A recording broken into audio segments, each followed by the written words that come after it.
예레미야는 하나님께 말씀을 받아서 진리의 말씀을 선포할 뿐만 아니라 그 받은 말씀과 일치하는 삶을 살면서 바벨론의 멍에를 져야 된다는 그 말씀과 함께 그는 멍에를 지는 삶을 살았고, 하나님께서 70년 만에 포로를 다시 돌이키시고 회복시키실 것이라는 그 말씀을 선포할 뿐만 아니라 밭을 고엘로서 사는 그 행위, 그 삶을 통하여서 그는 살아갔다라고 말하면서, 그러나 그 지점이 계속해서 연결되어지고 하나님이 말씀하신 대로 하나님이 가라 하신 길을 걸어가기 위하여서 그는 지나가야 될 현실 앞에서 그 삶을 계속해서 살기 위하여서 하나님께 기도했다라고 이야기합니다. 기도는 내가 가야 할 길을 가게 하는 힘을 공급받고 내가 가야 할 길에서 벗어나지 않도록 하는 하나님의 안전장치이고 또 그 길을 걸어가게 하는 유일한 수단이다라고 말씀을 드렸습니다. 뿐만 아니라 하나님께서 주신 지금은 보이지도 않고 와 닿지도 않는, 보이지 않는 소망 앞에서 그 소망을 끝까지 바라보기 위하여서 그는 하나님 앞에 기도했고 또 그 소망이 이루어지게 해달라고 하나님께 간구하면서 기도하는 삶을 살았다라고 말씀을 드렸습니다. 그래서 우리 그리스도인들에게 기도는 현재형이어야 하고 언제나여야 하고 항상 하나님께 드려져야 될 것이다 라고 말씀을 드렸습니다. 자, 그러면 이 예레미야의 기도 후에는 뭐가 있습니까? 메시지와 삶, 그리고 그 삶 이후에는 삶과 함께 기도. 그러면 기도 후에는 뭐가 있는 것입니까? 기도 후에는 반드시 하나님의 응답이 있다라는 것을 우리는 머리로는 알고 있는데 별로 그렇게 생각하지 않는 것 같아요. 하나님께 기도하면 반드시 하나님은 응답하십니다. 오늘 26절 한번 다시 읽어볼까요? 자, 26절 있습니다. 시작. 언제 예레미야에게 말씀이 임했습니까? 그때는 언제입니까? 그가 기도하고 있을 때 혹은 기도한 후일 수도 있습니다. 기도를 시작했을 수도 있습니다. 언제나 확실하게 딱 정해져 있지는 않지만 기도와 연결되어 있습니다. 기도와 관련되어 있는 그때에 하나님께서 예레미야에게 임하셨다라고 이야기를 합니다. 자, 그래서 하나님은 반드시 기도하는 자에게 응답이 있다라고 말씀을 하시고 있습니다. 하나님이 지금 자신이 하고 싶은 말을 일방적으로 찾아오셔서 예레미야에게 갑자기 임하셔서 말씀을 선포하게 할 때도 있어요. 그러나 참으로 놀라운 사실은 오늘은 예레미야가 하나님 앞에 기도를 했어요. 그런데 그때에도 하나님께서 오셔서 그에게 응답을 하셨다라는 것입니다. 그러면 무엇을 응답하신 것이고 하나님은 어떻게 응답하신 것이며 도대체 하나님이 그의 기도에 응답하신 내용은 무엇인가, 기도의 응답은 무엇인가에 대해서 우리가 바른 개념을 잡아야 되겠죠. 대부분 보면 기도의 응답에 대한 개념을 어떻게 잡고 있냐면 내가 하나님께 바라고 있는 것이 이루어지거나 혹은 나의 문제가 해결되는 것, 즉 내 환경이 내 기도 후에 바뀐 것, 그것만을 기도의 응답이라고 생각합니다. 그래서 사람들은 기도의 응답에 대해서 점검해 보십시오라고 이야기하면 그 기도한 내용이 그리고 혹은 내 문제가 해결되었나 해결되지 않았는가 그 결과로 보면서 기도가 응답되었나 되지 않았는가 이렇게 점검을 한다는 것이죠. 즉 환경의 변화만을 기도의 응답이라고 생각하는 경우가 많이 있습니다. 그러나 기도의 응답은 그것보다 훨씬 크고 넓은 것입니다. 그래서 우리가 기도가 응답되었는가라는 것을 점검하기 위하여서는 기도의 응답이 무엇인가에 대한 개념을 바르게 잡아야 되고 오늘 본문을 통해서 우리가 몇 가지를 살피고 내일도 기도의 응답이 무엇인가를 살필 텐데 먼저는 기도의 응답이란 하나님이 임재하신 것 자체가 기도의 응답인 것입니다. 어떤 환경이 변화되기 전 하나님이 내게 임하셨다라는 것 자체가 하나님이 지금 내 속에서 일하고 계시고 혹은 내게 하나님의 은혜가 느껴지게 하시는 것 자체, 내가 기도하는 순간 하나님의 어떠함이 느껴지는 자체, 그것이 바로 기도의 응답이다라고 이야기를 하는 것입니다. 여러분, 우리가 이렇게 홀로 있다가도 사람이 가까이 와도 무엇을 느낍니까? 인기척이라는 것을 느낍니다.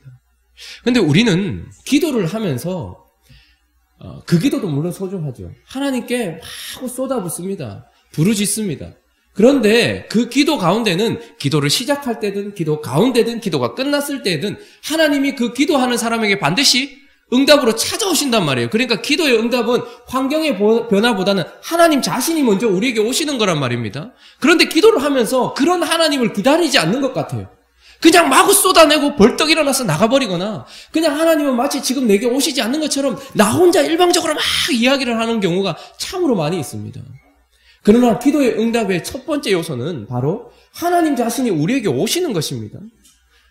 사람이 조금만 성숙하면 내 주변에 사람이 있는가 없는가 인기척을 느끼는 것처럼 기도를 하시다 보면 하나님이 지금 내 마음 가운데 따스하게 혹은 뜨겁게 혹은 차갑게 지금 내 마음 가운데 일하고 계신다, 가까이 오셨다라는 그것을 느낄 때가 있으실 것입니다. 저는 지금 신비주의를 얘기하는 것이 아닙니다. 늘 그런 황홀한 어떤 느낌, 생각 이것이 아니라 실제로 계시는 하나님께서 우리 가까이 계신다라는 그분의 신호 말입니다. 사람마다 다를 수 있겠지만 그래서 우리가 기도할 때마다 늘 그런 신호나 그런 느낌을 따라가서는 안 되겠지만 그러나 한 가지 확실한 것은 기도하면 반드시 응답이 있는데 그 기도의 응답의 첫 번째 요소는 하나님 자신이라는 거예요. 그래서 우리 가운데 임하신단 말입니다. 그런데 우리는 그런 하나님을 기다리지 않는 것 같아요. 기도를 하면서도 지금 하나님이 내 마음 가운데 오시고 혹은 내 옆에 오시고 내 위에 오시고 내 삶에 오신다라는 생각을 하지 않으니 하나님이 지금 오셨는지 오시지 않았는지에 대해 전혀 감각 없이 그냥 지나가 버릴 때가 있습니다. 그런데 오늘 예레미야는 기도를 했고 그때에 예레미야에게 말씀이 임했을 뿐만 아니라 하나님이 예레미야에게 오셨다라고 이야기를 합니다. 우리의 기도가 왜 대단한 건지 아십니까? 하나님이 일방적으로 우리 생각에 찾아오셔서 우리에게 도움도 주시고 은혜도 주세요. 우리가 구하지 않아도 구할 바를 알고 계시고 우리의 필요를 알고 계시기 때문에 하나님은 즉각적으로 혹은 하나님의 주권적으로 우리 삶에 마구마구 개입하실 것입니다. 그게 그리스도인의 특권입니다. 그러나 더 큰 특권은 우리가 기도할 때에 혹 무슨 말을 해야 할지 알지 못할 정도로 우리의 삶이 무너져 있을 때나 내 입에서 무슨 말을 해야 될지 알지 못할 때에도 우리가 기도하려고 눈을 감는 순간이든 혹은 기도가 이어지는 순간이든 혹은 그 기도를 끝낸 순간이든 간에 하나님이 우리 인생 가운데 찾아오신다. 내게 오신다. 그게 바로 기도의 응답인 것입니다. 아마 우리는 생각하지 못했겠지만 하나님은 우리의 기도에 이렇게 응답하셨을 것입니다. 그런데 우리는 응답이라 생각하지 않았을 수도 있겠죠. 또 한 가지 우리가 기억해야 될 것이 있는데 기도의 응답 중에 하나는 그 하나님이 우리에게 찾아오시고 임재하시는 것뿐만 아니라 이제 우리 속에서 우리의 생각과 함께 일하시면서 우리의 생각을 바꾸시기도 하고 교정하시기도 하고 확신을 주시기도 하면서 내 생각을 진리에 맞추는 것, 이것이 기도의 응답의 또 다른 요소입니다. 사람들은 환경, 나의 외적인 부분을 먼저 점검하지만 기도의 응답은 오히려, 물론 이것이 빨리 올 수도 있지만 오히려 외적인 것보다 내적인 내 속에서 먼저 일어나는 경우가 많이 있습니다. 그래서 오늘 보면 하나님께서 이미 예레미야에게 말씀하셨던 내용이 기도하는 가운데 다시 임하셔서 반복되는 듯한 느낌이 들지만 그러나 그것은 자기가 객관적으로 선포한 말씀이었고 그 선포한 말씀대로 역사가 이루어지고 있는 이 상황 속에서 하나님이 어떻게 하십니까? 지금 그의 생각이 흔들리고 있는 거예요. 그의 감정이 요동치고 있는 거예요. 알고는 있었지만 바벨론이 그를 둘러싸고 지금 이제 포로로 잡혀간 것이 실제가 되어지고 죽음이 눈앞에 두었을 때에는 지금 그 진리들이 나를 굳건히 붙잡고 있지 못하는 거예요. 그러니까 생각이 흔들리기 시작하고 마음이 흔들리기 시작하는 거예요. 그때 하나님께서 어떻게 하십니까? 다시 하나님의 진리를 가지고서 그의 생각에 말씀하시기 시작하는 거예요. 내 생각으로 하나님의 진리와 지금 맞추고 있는 것입니다. 알랭드 보통이 세네카 이야기를 하면서 이런 이야기를 했더라고요. 세네카가 그렇게 절망스럽고 좌절되는 상황 속에서도 결국은 일어나서 갈 수 있었던 이유가 무엇인가? 그것은 바로 철학의 위안이었다 이렇게 얘기합니다. 철학자들은 사람들이 좌절하고 실망할 때에 어떻게 그것을 버티고 한 걸음 더 나아갈 수 있는가에 대한 해답으로서 환경의 변화보다는 생각의 굳건함, 그러니까 철학적인 사고를 통하여서 흔들리지 않을 수 있다 이렇게 얘기해요. 예수 믿지 않는 사람인데도 그렇게 이야기를 해요. 예수를 믿지 않는 철학자들도 뭐라고 얘기하냐면 우리가 좌절을 넘어가고 어려움을 넘어가기 위해서는 가장 강력한 것이 무엇이냐면 멈춰서는 거예요. 일단 멈춰서고 지금 이 상황에 대해서 생각을 해보라는 거예요. 이 일의 의미가 무엇인지, 정말로 내가 생각하는 만큼 나를 지금 뒤흔들 만한 위기인지, 그리고 해결책은 없는 것인지, 그리고 왜 왔는지, 그리고 이것에 대하여서 어떻게 하면 벗어날 수 있는지에 대해서 앉아서 생각을 해보면, 사고를 하다 보면 어떻게 된다는 거예요? 내 마음이 정리가 되면서 생각이 바르게 사실과 혹은 미래와 연결이 되어서 나를 일으킨다라고 이야기를 하는 거예요. 하나님 없는 인생들도 철학자들이 이렇게 얘기해요.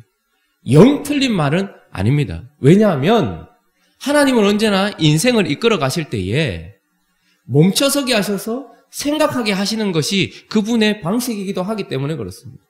그러면 바울이 그의 서신을 통해서 우리가 보게 되는 것은 그의 놀라운 신학적 관점입니다. 어떻게 하나님의 진리를 이렇게 깨달았을까? 그가 정말 하나님께 영감을 받아서 하나님의 성경인 하나님의 말씀을 기록한 것, 그것도 대단하지만 우리가 그에게 더 놀라는 사실은 무엇이냐면 어떻게 이런 환경 속에서도 전혀 흔들리지 않고 사명을 감당하고 그 가운데서 오히려 기뻐할 수 있었는가에 대한 실제적인 삶입니다. 도대체 어떻게 그는 이런 하나님의 진리를 가지고 있었느냐도 중요하지만 어떻게 이렇게 살아낼 수 있었느냐가 중요해요. 옥중서신이라고 하는 에베소서, 빌립보서, 골로새서, 빌레몬서에는 보면 그가 오히려 옥 밖에 있는 사람들을 향해서 기뻐해라, 즐거워해라, 찬송해라 라고 얘기하면서 오히려 그가 옥 밖에 있는 것처럼 느껴질 만큼 기뻐하고 있는데 도대체 어떻게 그렇게 살 수 있는가라는 거예요. 그의 기질적으로 그는 그런 것들을 다 넘을 수 있는 기질이었나? 그렇지 않습니다. 오히려 다혈질이었고 오히려 더 예민한 사람이었어요. 그런데도 불구하고 차디찬 감옥에서 어떻게 그렇게 기뻐할 수 있었는가? 그의 글을 보면 알 수가 있습니다. 하나님께서 그가 감옥에서 복음을 전해야 되는 사람이 참 아이러니하죠. 복음을 만방에 전해야 되는 그가 갇혀있는 시간이 훨씬 많았어요. 그리고 복음을 전해야 됐던 그가 오히려 갇혀있어서 기도해야 되는 시간이 훨씬 많았어요. 그래서 그는 사실 어떻게 그렇게 살 수 있었는가? 기도했다라는 것을 알게 되지만 기도를 통해서 하나님께서 뭘 하셨는가가 보여지는데 생각을 하나님께서 교정하시고 정리하시고 그에게 확실하게 하셨다라는 것을 보게 됩니다. 그래서요, 바울이 자기 자신에 대해서 쓸 때 어떻게 쓰냐 하면 그리스도의 사도요, 그리스도의 일로 갇힌 바 된 나 바울은 이렇게 얘기해요. 바울이 감옥에 있으면서 그라고 왜 힘들지 않았겠습니까? 하나님의 뜻대로 복음 전하다가 이렇게 갇혀가지고 내가 언제 어디서 죽을지도 모르는 상황 속에서 이거 왜 이렇지? 라는 원망과 불평도 있었을 수 있지 않겠습니까? 두려움도 있었을 수 있지 않겠습니까? 근데 그는 원망이나 두려움을 그리지 않습니다. 혹은 인간적인 어떤 극기를 그리지도 않아요. 정신 똑바로 차리자. 내가 하나님의 일꾼 아니냐? 이러면서 인간적인 어떤 힘을 발휘하지 않아요. 그는 그곳에서 잠잠히 기도합니다. 이것이 무엇입니까? 하나님 앞에 멈춰서는 거예요. 그냥 철학자들이 말하는 인간적인 멈춰섬이 아니라 기도는 하나님 앞에 멈춰서는 거예요. 그러면 그때 하나님이 오세요. 그런데 그리고 나서 하나님이 먼저 하시는 것이 무엇일까요? 그의 생각을 교정하기 시작하는 거예요. 네가 여기 갇혀 있는 이유는 로마의 죄수가 아니야. 네가 세상에 뭘 잘못했기 때문이 아니야. 너는 그리스도가 보냈기 때문이고 그리스도의 일로 갇힌 바 된 거야. 그러므로 이것에 대하여 아파할 필요가 없다라는 것을 하나님이 기도 가운데 생각하게 하시는 것입니다. 그의 이유에 대해서 생각하게 하시는 것이죠. 뿐만 아니라 하나님이 그의 생각 가운데 말씀하셨겠죠. 제자는 하나님의 뜻을 따라 사는 사람은 마땅히 고난과 핍박이 있다라는 것과 이 세상이 그리스도를 박해했던 것처럼 그리스도의 제자들도 박해한다는 당연한 길에서 만난 것이지 이것은 무슨 재난이나 나의 실수가 아니라는 것을 또한 기도 가운데서 생각의 확고함을 가지게 되는 것입니다. 뿐만 아니라 그는 기도 가운데서 하나님께서 지금 네가 당하는 고난은 애매하게 받는 고난은 그저 지나갈 일이 아니라 그리스도의 남은 고난을 채우고 있는 것이다 라는 것을 또한 기도 가운데 하나님께서 생각 속에서 확증지어 주시는 거예요. 그래서 내가 받는 고난 자체는 아무 의미 없는 고난도 아니고 그냥 버텨야 되는 그런 아픔도 아니라 그리스도의 남은 고난을 채우고 있다라는 것을 기도 가운데서 그가 생각 속에서 확정지어지고 교정되어지는 것입니다. 뿐만 아니라 그가 입만 다물었어도 유대인들이 그를 박해하지는 않았을 것입니다. 그저 유대인들에게 복음을 전하면서 이방인들도 너희와 똑같다 이 말만 하지 않았더라도 바울은 그렇게 힘들지 않았을 것입니다. 그러나 그가 이렇게 애매히 고난을 받고 유대인들에게 박해를 받고 미움을 받는 이유는 하나님이 내게 주신 사명, 이방인에게 복음을 전해야 되는 이방인의 사도로서 입을 다물지 않았기 때문이라는 그런 어떤 사명의 충실함, 이런 것들이 기도 가운데서 생각이 정리가 되는 거예요. 세상 사람들도 멈춰서서 가만히 제대로 된 사유를 하면 사실은 정리가 어느 정도 됩니다. 이것도 어느 정도 유익이 있어요. 그러나 우리는 기도 가운데서 하나님 앞에 멈춰서면 하나님이 우리 가운데 찾아오시고 하나님의 진리로서 우리의 생각이 교정되고 수정되고 확정지어지고 바르게 되어져서 우리가 굳건하게 서게 되는 것, 이것이 기도의 응답이다라는 라고 하나님은 말씀하고 계시는 것입니다. 그래서 세례 요한이요, 옥에 갇혔을 때 마음이 얼마나 힘들었겠습니까? 처음 예수님보다 6개월 앞서서 사역을 시작할 때 이가 그리스도다, 나는 이에 신들매도 감당치 못할 것이다 이야기하면서 하나님의 아들이라고 이야기했는데, 근데 가만히 아무리 봐도 자기가 생각하고 기대했던 일들이 일어나지 않고, 또 자기는 지금 어디에 있는 거예요? 감옥에 갇혀 있는 거예요. 헤롯 네 잘못했다, 그 여자하고 결혼하면 안 되는데 네 잘못했다 라고 이야기하는 것 때문에 감옥에 갇혀 있었어요. 그러다가 그가 완전히 이렇게 낙담하게 되고 우울증 비슷하게, 어떻게 보면 그렇죠. 그러니까 완전히 마음이 녹아내려버린 거예요. 그래서 제자들에게, 그렇게 힘있게 사역하던 그가 제자들에게 예수님께 보내서 내가 기다리는 분 당신 맞습니까? 이런 근본적인 질문을 하게 돼요. 마태복음 11장 한번 찾아볼까요? 잠깐만 찾아보겠습니다.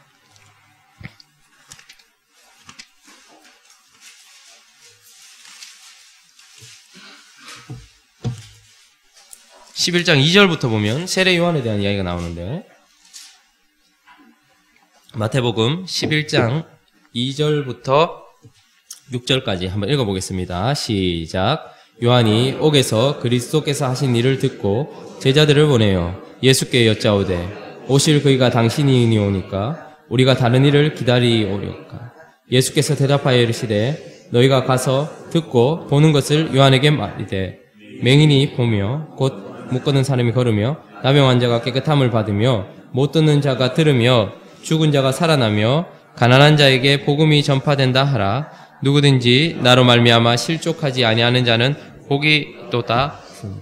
지금 예수님 세례 요한이 자기가 나갈 수 없어 제자들에게 예수님께 찾아가 보라고 얘기합니다. 예수님께 말하는 것은 기도죠. 어쨌든 그가 예수님께 요청을 했어요. 기도를 한 것입니다. 내가 당신 기다리는 거 맞습니까? 다른 일을 기다려야 됩니까? 이렇게 물은 이유는 그가 봤을 때 지금 생각이 흔들리고 마음이 뒤집힌 거예요. 마음이 완전히 녹아내린 거예요. 내가 지금 이렇게 선포했던 메시아가 맞는가 아닌가에 대한 근본적인 질문이 생긴 것이죠. 완전히 엎어진 것입니다. 현실을 바라보면서 그는 성령이 내리는 그 누구든 그가 메시아다라고 이야기하는 걸 듣고 예수님에게 성령이 내리시는 걸 보면서 그가 메시아라고 선포를 했는데 그의 생각이 지금 흔들리고 있어요. 지금 그가 서 있는 현실 속에서 기도하고 있는 거예요. 그때 예수님께서 어떻게 하시는 거 하니까 맹인이 보며 못 걷는 사람이 걸으며, 지금 이 말씀은 무슨 말씀입니까? 구약에 예언된 메시아에 대한 예언인 거예요. 그러니까 지금 그의 생각을 다시 한번 정리시켜주는데 뭐로써? 하나님의 진리로서 그가 흔들리고 있는 생각을 지금 하나님이 교정시켜주고 있는 거예요. 네가 볼 때에는 정말로 저 구석진 후미에서 아무것도 아닌 것 같은 일을 하고 열방의 메시아로 보여지지 않는 것 같지만, 그러나 구약이 뭐라고 얘기했더냐? 못 걷는 자가 걸으며 보지 못하던 자가 보며 나병 환자가 낫고 죽은 자가 살아나는 이 일을 메시아가 할 것이라고 이야기했고, 나는 지금 그 일을 하면서 내가 메시아라는 걸 보여주고 있고 내 나라가 지금 시작되었다라는 것을 다시 진리를 가지고서 어떻게 하는 거예요? 그의 생각을 교정시켜줌으로써 세례 요한을 세워주고 있는 것입니다. 세례 요한은 옥에서 나가지도 못했습니다. 그리고 거기서 살아나오지도 못했습니다. 그러나 하나님은 그의 기도에 이렇게 응답을 하셔서 세례 요한이 기꺼이 목을 바칠 수 있는 삶을 살도록 하신 것입니다. 그래서 기도의 응답 가운데 가장 중요한 것은 외적인 어떤 변화보다 먼저 내적인 내 속에서 하나님께서 하시는 일인 것입니다. 하나님이 내게 찾아오십니다. 그리고 그 가운데서 우리는 멈춰서서 하나님 앞에서 나 혼자 생각하는 것이 아니라 진리 가운데서 내 생각을 계속해서 교정하면서 하나님의 진리에 맞추어서 내가 굳건하게 서는 것, 이것까지도 기도의 응답인 것입니다.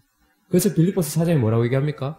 아무것도 염려하지 말고 다만 모든 일에 기도와 간구로 너희 구할 것을 감사함으로 하나님께 아뢰라. 그리하면 모든 지각에 뛰어나신 하나님의 평강이 그리스도 예수 안에서 너희 마음과 생각을 지키시리라. 환경이 변화되기 전 먼저 우리는 기도의 응답을 받아서 이 환경 속에서도 흔들리지 않는 사람이 되어 그 속에 들어가게 하는 것. 우리가 기도할 때에 하나님은 찾아오시고, 우리가 기도하며 멈춰서서 하나님을 기다릴 때에 하나님이 진리를 가지고서 우리의 생각을 붙들어 주실 뿐만 아니라 교정시켜 주시며 지켜주셔서 내가 어떠한 상황 속에서도 흔들리지 않는 사람으로 나를 세우시는 것, 이것이 기도의 응답의 또한 한 요소다, 이렇게 이야기를 하고 있는 것입니다. 삶 속에서 순간순간 기도하십시오. 새벽에 혹은 밤에 어떤 상황이 있든지 우리는 또 다른 형식이 있는 것이 아니라 눈만 감고 주께 집중만 하면 하나님 앞에 나아갈 수 있는 특권이 있습니다. 우리가 긍휼하심을 입고 때를 따라 돕는 은혜를 얻기 위하여 은혜의 보좌 앞에 담대히 나아갈 수 있습니다. 내가 기도하는 자리가 보좌의 자리가 되는 거예요. 믿음의 사람이 가는 곳마다 제단이 되었던 것처럼 우리가 가는 곳에서 우리가 하나님께 기도하기 시작하면 하나님이 우리에게 찾아오셔서 그곳이 은혜의 보좌 앞이 됩니다.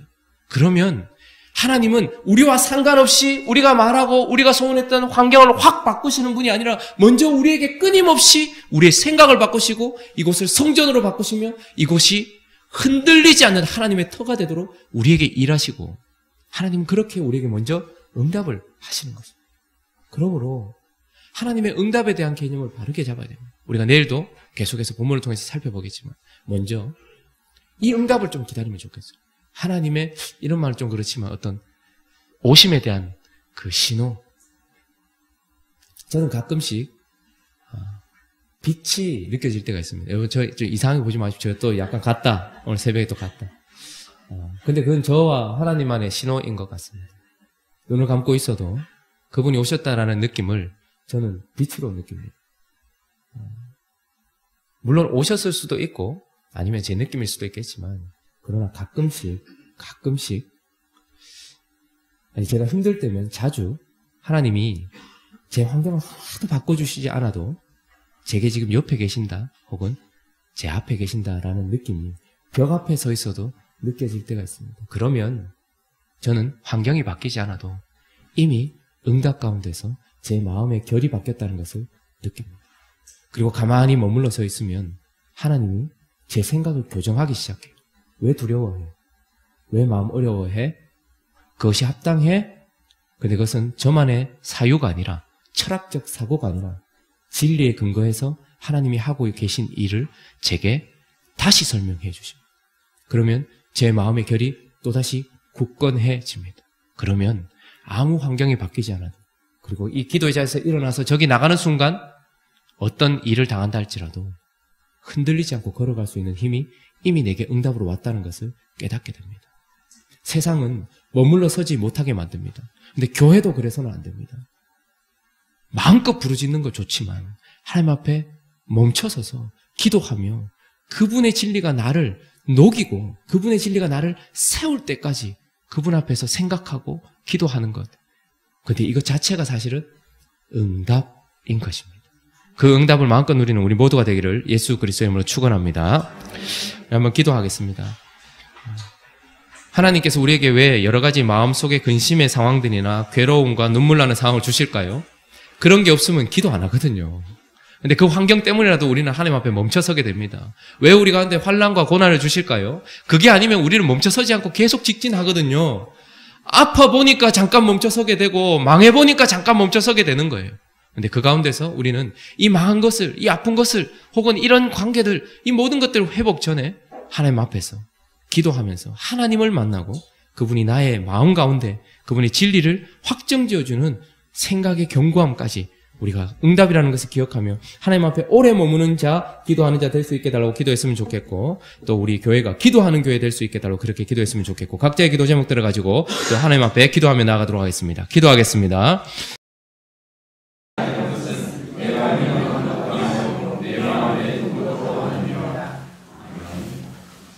예레미야는 하나님께 말씀을 받아서 진리의 말씀을 선포할 뿐만 아니라 그 받은 말씀과 일치하는 삶을 살면서 바벨론의 멍에를 져야 된다는 그 말씀과 함께 그는 멍에를 지는 삶을 살았고 하나님께서 70년 만에 포로를 다시 돌이키시고 회복시키실 것이라는 그 말씀을 선포할 뿐만 아니라 밭을 고엘로서 사는 그 행위, 그 삶을 통하여서 그는 살아갔다라고 말하면서 그러나 그 지점이 계속해서 연결되어지고 하나님이 말씀하신 대로 하나님이 가라 하신 길을 걸어가기 위하여서 그는 지나가야 될 현실 앞에서 그 삶을 계속해서 살기 위하여서 하나님께 기도했다라고 이야기합니다.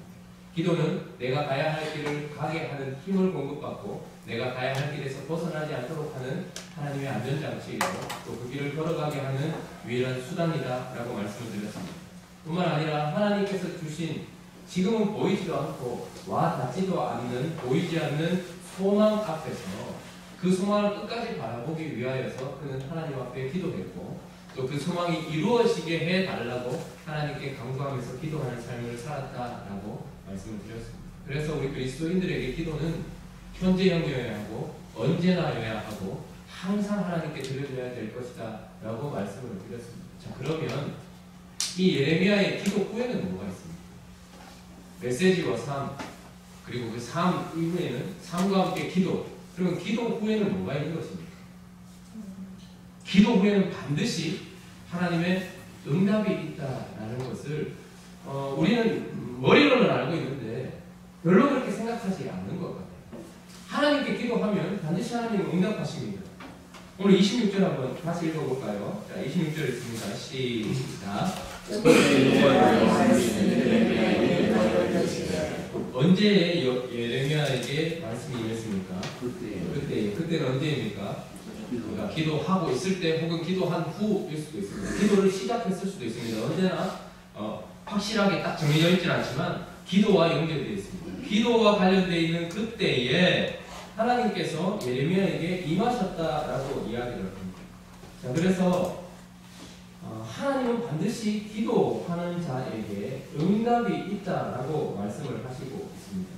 하나님이 지금 자신이 하고 싶은 말을 일방적으로 찾아오셔서 예레미야에게 갑자기 임하셔서 말씀을 선포하게 할 때도 있어요. 그러나 참으로 놀라운 사실은 오늘은 예레미야가 하나님 앞에 기도를 했어요. 그런데 그때에도 하나님께서 오셔서 그에게 응답을 하셨다라는 것입니다. 그러면 무엇을 응답하신 것이고 하나님은 어떻게 응답하신 것이며 도대체 하나님이 그의 기도에 응답하신 내용은 무엇인가, 기도의 응답은 무엇인가에 대해서 우리가 바른 개념을 잡아야 되겠죠.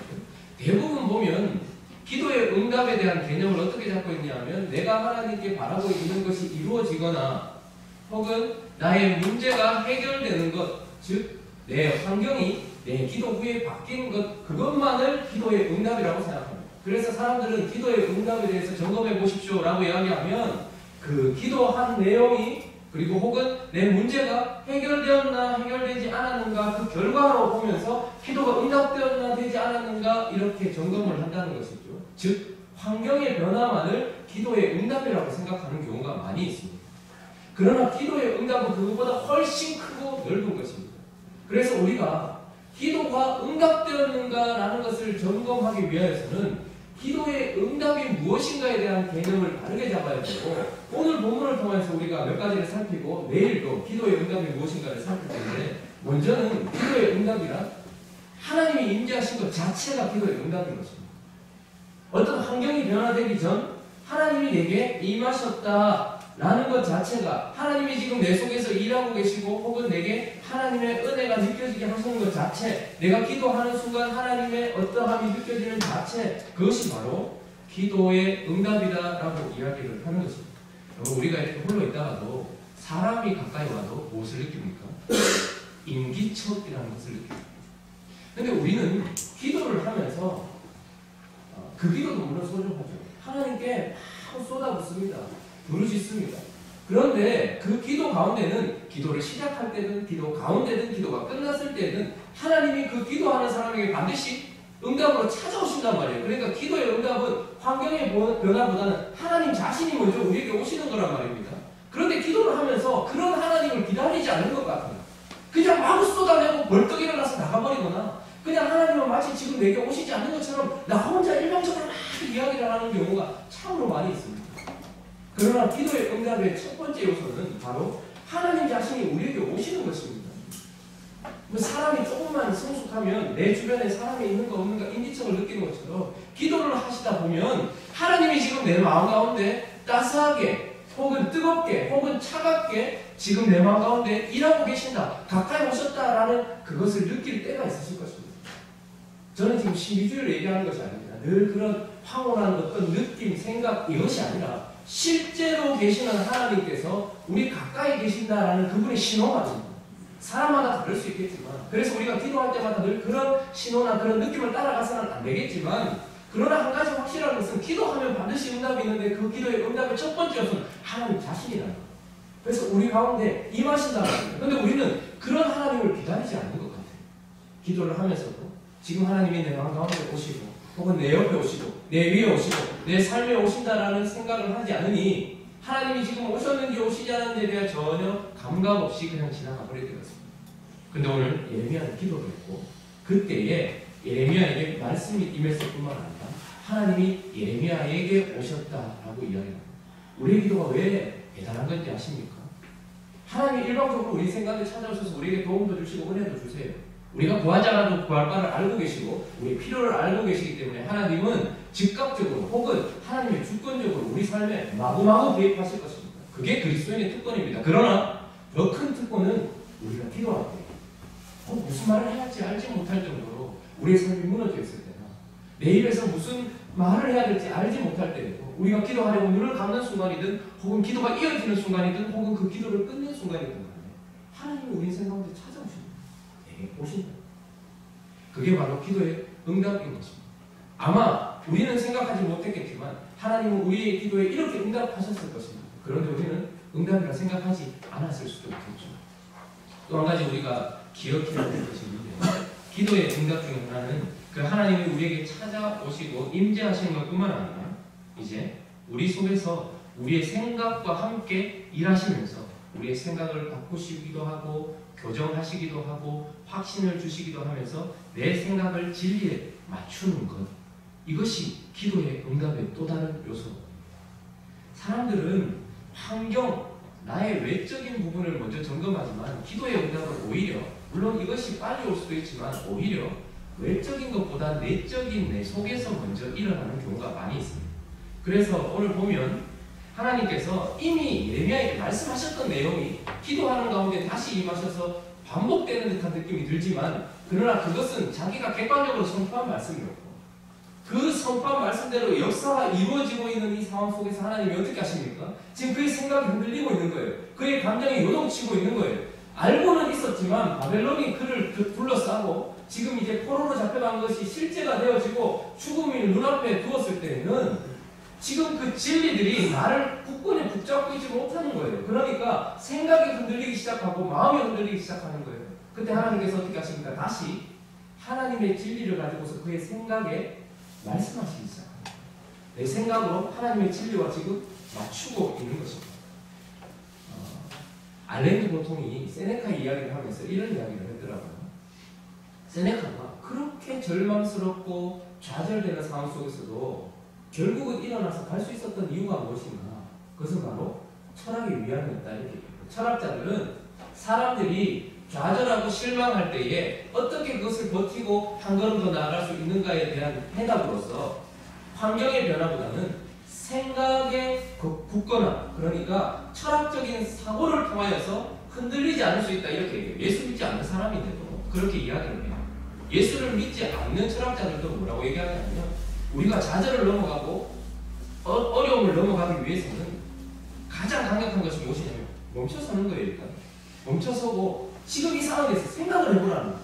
이 일의 의미가 무엇인지, 정말로 내가 생각하는 만큼 나를 지금 뒤흔들 만한 위기인지, 그리고 해결책은 없는 것인지, 그리고 왜 왔는지, 그리고 이것에 대하여서 어떻게 하면 벗어날 수 있는지에 대해서 앉아서 생각을 해보면, 사고를 하다 보면 어떻게 된다는 거예요? 내 마음이 정리가 되면서 생각이 바르게 사실과 혹은 미래와 연결이 되어서 나를 일으킨다라고 이야기를 하는 거예요. 하나님 없는 인생들도 철학자들이 이렇게 얘기해요. 영 틀린 말은 아닙니다. 왜냐하면 하나님은 언제나 인생을 이끌어 가실 때에 멈춰서게 하셔서 생각하게 하시는 것이 그분의 방식이기도 하기 때문에 그렇습니다.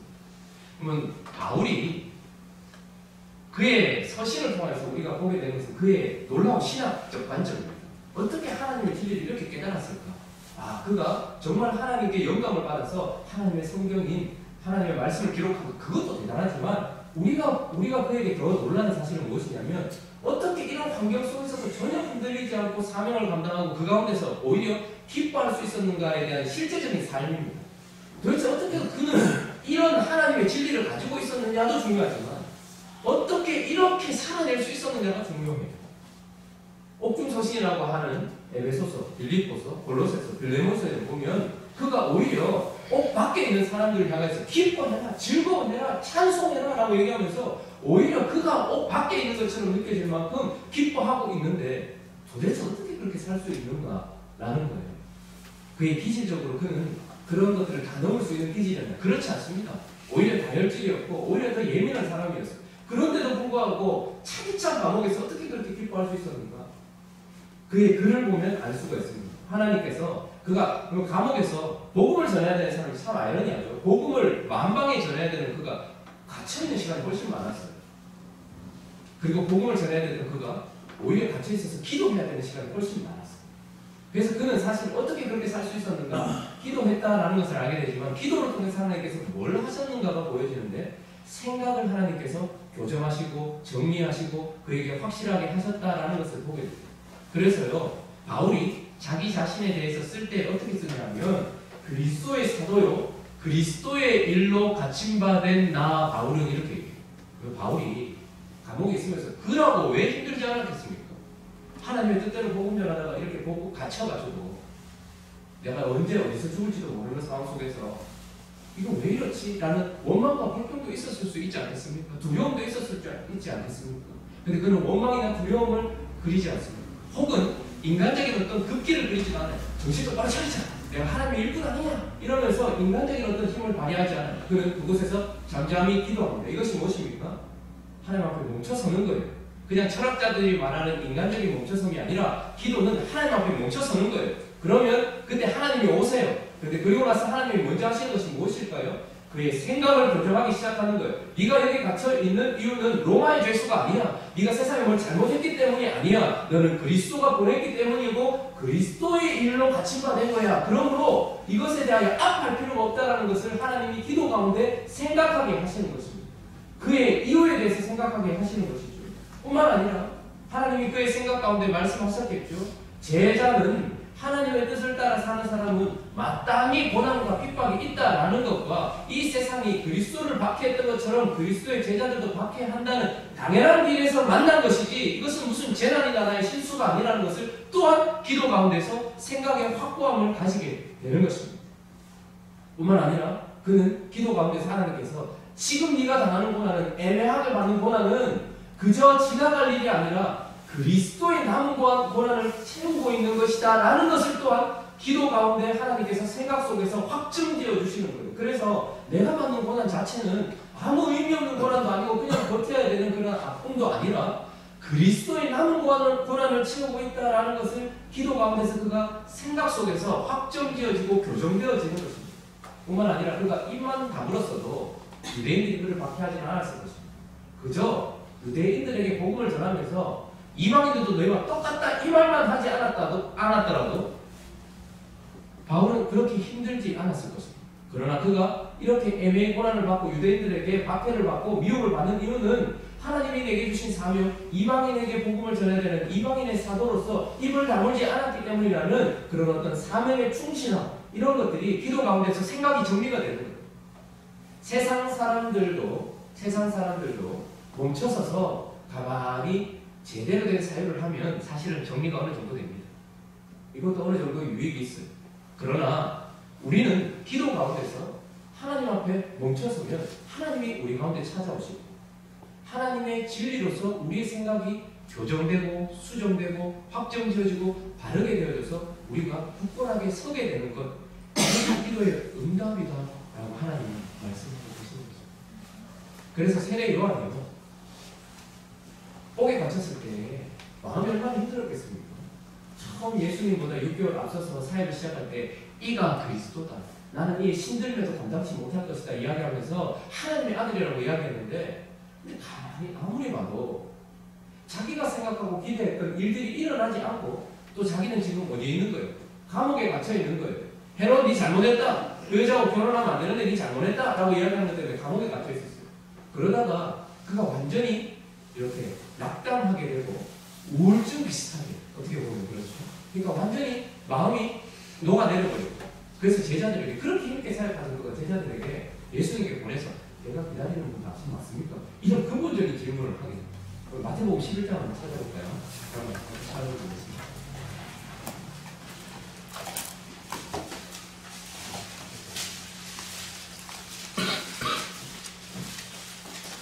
11장 2절부터 보면 세례 요한에 대한 이야기가 나오는데,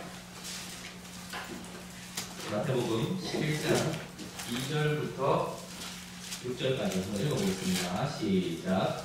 요한이 거기서 그리스도께서 하신 일을 보고 제자들을 보내며 예수께 여쭈었다. 무엇을 우리가 가진 이유니까? 우리가 가진 일을 기다리게 여쭈었다. 예수께서 대답하여 너희가 가서 듣고 모든 것을 요한에게 말하되 유인이 보며 모든 사슴이 살을 보이며 가면 자가 평안을 보며 못 듣는 자가 들으며 죽은 자가 살아나며 가난한 자에게 복음이 전파된다 하라. 누구든지 나로 말미암아 실족하지 아니하는 자는 복이 없다. 지금 예수님 세례 요한이 자기가 나갈 수 없어 제자들에게 예수님께 찾아가보라고 얘기합니다. 예수님께 말하는 것은 기도죠. 어쨌든 그가 예수님께 요청을 했어요. 기도를 한 것입니다. 내가 당신 기다리는 거 맞습니까? 다른 일을 기다려야 됩니까? 이렇게 물은 이유는 그가 봤을 때 지금 생각이 흔들리고 마음이 뒤집힌 거예요. 마음이 완전히 녹아내린 거예요. 내가 지금 이렇게 선포했던 메시아가 맞는가 아닌가에 대한 근본적인 질문이 생긴 것이죠. 완전히 엎어진 것입니다. 현실을 바라보면서 그는 성령이 내리는 그 누구든 그가 메시아다라고 이야기하는 걸 듣고 예수님에게 성령이 내리시는 걸 보면서 그가 메시아라고 선포를 했는데 그의 생각이 지금 흔들리고 있어요. 지금 그가 서 있는 현실 속에서 기도하고 있는 거예요. 그때 예수님께서 어떻게 하시는 거니까 맹인이 보며 못 걷는 사람이 걸으며. 지금 이 말씀은 무슨 말씀입니까? 구약에 예언된 메시아에 대한 얘기. 그러니까 지금 그의 생각을 다시 한번 정리시켜주는데 뭐로서? 하나님의 진리로서 그가 흔들리고 있는 생각을 지금 하나님이 교정시켜주고 있는 거예요. 네가 볼 때에는 정말로 저 구석진 후미에서 아무것도 아닌 것 같은 일을 하고 열방의 메시아로 보여지지 않는 것 같지만, 그러나 구약이 뭐라고 얘기했더냐? 못 걷는 자가 걸으며 보지 못하는 자가 보며 남의 환자가 낫고 죽은 자가 살아나는 이 일을 메시아가 할 것이라고 이야기했고, 나는 지금 그 일을 하면서 내가 메시아라는 걸 보여주고 있고 내 나라가 지금 시작되었다라는 것을 다시 진리를 가지고서 어떻게 하는 거예요? 그의 생각을 교정시켜줌으로써 세례 요한을 세워주고 있는 것입니다. 세례 요한은 옥에서 나가지도 못했습니다. 그리고 거기에서 살아나오지도 못했습니다. 그러나 하나님은 그의 기도에 이렇게 응답을 하셔서 세례 요한이 기꺼이 목을 바칠 수 있는 삶을 살도록 하신 것입니다. 그래서 기도의 응답 가운데 가장 중요한 것은 외적인 어떤 변화보다 먼저 내적인 내 속에서 하나님께서 하시는 일인 것입니다. 하나님이 내게 찾아오십니다. 그리고 그 가운데서 우리는 멈춰서서 하나님 앞에서 나 혼자 생각하는 것이 아니라 진리 가운데서 내 생각을 계속해서 교정하면서 하나님의 진리에 맞추어서 내가 굳건하게 서는 것, 이것까지도 기도의 응답입니다. 그래서 빌립보서 4장에 뭐라고 얘기합니까? 아무것도 염려하지 말고 다만 모든 일에 기도와 간구로 너희 구할 것을 감사함으로 하나님께 아뢰라. 그리하면 모든 지각에 뛰어나신 하나님의 평강이 그리스도 예수 안에서 너희 마음과 생각을 지키시니. 환경이 변화되기 전 먼저 우리는 기도의 응답을 받아서 이 환경 속에서도 흔들리지 않는 사람이 되어 그 속에 들어가게 하는 것. 우리가 기도할 때에 하나님을 찾아오시고, 우리가 기도하며 멈춰서서 하나님을 기다릴 때에 하나님이 진리를 가지고서 우리의 생각을 붙들어 주실 뿐만 아니라 교정시켜 주시며 지켜 주셔서 내가 어떠한 상황 속에서도 흔들리지 않는 사람으로 나를 세우시는 것, 이것이 기도의 응답의 또한 한 요소다, 이렇게 이야기하고 있는 것입니다. 삶 속에서 순간순간 기도하시고 새벽에 혹은 밤에 어떤 상황이 있든지 우리는 또 다른 형식이 있는 것이 아니라 눈만 감고 주께 집중만 하면 하나님 앞에 나아갈 수 있는 특권이 있습니다. 우리가 긍휼하심을 입고 때를 따라 돕는 은혜를 얻기 위해 은혜의 보좌 앞에 담대히 나아갈 수 있습니다. 내가 기도하는 자리가 보좌의 자리가 아닙니다. 믿음의 사람이 가는 곳마다 재난이 되었던 것처럼 우리가 가는 곳에서 우리가 하나님께 기도하기 시작하면 하나님이 우리에게 찾아오셔서 그곳이 은혜의 보좌 앞이 됩니다. 그러면 하나님은 우리와 상관없이 우리가 말하고 우리가 소원했던 환경을 확 바꾸시는 분이 아니라 먼저 우리에게 끊임없이 우리의 생각을 바꾸시고 이곳을 성전으로 바꾸시며 이곳이 흔들리지 않는 하나님의 터가 되도록 우리에게 일하시고, 하나님 그렇게 우리에게 먼저 응답을 하십니다. 그러므로 하나님의 응답에 대한 개념을 함께 잡아요. 우리가 내일도 계속해서 본문을 통해서 살펴보겠습니다. 먼저 이 응답을 좀 기다리고 싶어요. 하나님의 이런 말을 좀 그렇지만 어떤 오심에 대한 그 신호. 저는 가끔씩 빛이 느껴질 때가 있어요. 여러분 저희 이상한 우리만 저희 또 이렇게 갔다 새벽에. 근데 그건 저와 하나님만의 신호인 것 같아요. 눈을 감고 있어도 그분이 오셨다는 느낌을 저는 빛으로 느껴요. 물론 오셨을 수도 있고 아니면 제 느낌일 수도 있겠지만 그러나 가끔씩 제가 힘들 때는 자주 하나님이 제 환경을 다 바꿔주시지 않아도 제게 지금 옆에 계신다 혹은 제 앞에 계신다라는 느낌이 벽 앞에 서 있어도 느껴질 때가 있습니다. 그러면 저는 환경이 바뀌지 않아도 이미 응답 가운데서 제 마음의 결이 바뀌었다는 것을 느낍니다. 그리고 가만히 머물러 서 있으면 하나님이 제 생각을 교정하기 시작해요. 왜 두려워해? 왜 마음 어려워해? 그것이 합당해? 근데 그것은 저만의 사유가 아니라 철학적 사고가 아니라 진리에 근거해서 하나님이 하고 계신 일을 제게 다시 설명해 주죠. 그러면 제 마음의 결이 또다시 굳건해집니다. 그러면 아무 환경이 바뀌지 않아요. 그리고 이 기도 자리에서 일어나서 저기 나가는 순간 어떤 일을 당한다 할지라도 흔들리지 않고 걸어갈 수 있는 힘이 이미 내게 응답으로 왔다는 것을 깨닫게 됩니다. 세상은 머물러 서지 못하게 만듭니다. 근데 교회도 그래서는 안 됩니다. 마음껏 부르짖는 건 좋지만 하나님 앞에 멈춰서서 기도하며 그분의 진리가 나를 녹이고 그분의 진리가 나를 세울 때까지 그분 앞에서 생각하고 기도하는 것. 근데 이거 자체가 사실은 응답인 것입니다. 그 응답을 마음껏 누리는 우리 모두가 되기를 예수 그리스도의 이름으로 축원합니다. 한번 기도하겠습니다. 하나님께서 우리에게 왜 여러 가지 마음속의 근심의 상황들이나 괴로움과 눈물 나는 상황을 주실까요? 그런 게 없으면 기도 안 하거든요. 근데 그 환경 때문에라도 우리는 하나님 앞에 멈춰서게 됩니다. 왜 우리가 한테 환난과 고난을 주실까요? 그게 아니면 우리는 멈춰서지 않고 계속 직진하거든요. 아파 보니까 잠깐 멈춰서게 되고 망해 보니까 잠깐 멈춰서게 되는 거예요. 근데 그 가운데서 우리는 이 망한 것을, 이 아픈 것을, 혹은 이런 관계를, 이 모든 것들을 회복 전에 하나님 앞에서 기도하면서 하나님을 만나고 그분이 나의 마음 가운데 그분의 진리를 확정지어주는 생각의 견고함까지 우리가 응답이라는 것을 기억하며 하나님 앞에 오래 머무는 자, 기도하는 자 될 수 있게 달라고 기도했으면 좋겠고, 또 우리 교회가 기도하는 교회 될 수 있게 달라고 그렇게 기도했으면 좋겠고, 각자의 기도 제목들을 가지고 하나님 앞에 기도하며 나가도록 하겠습니다. 기도하겠습니다. 거룩하신 하나님 아버지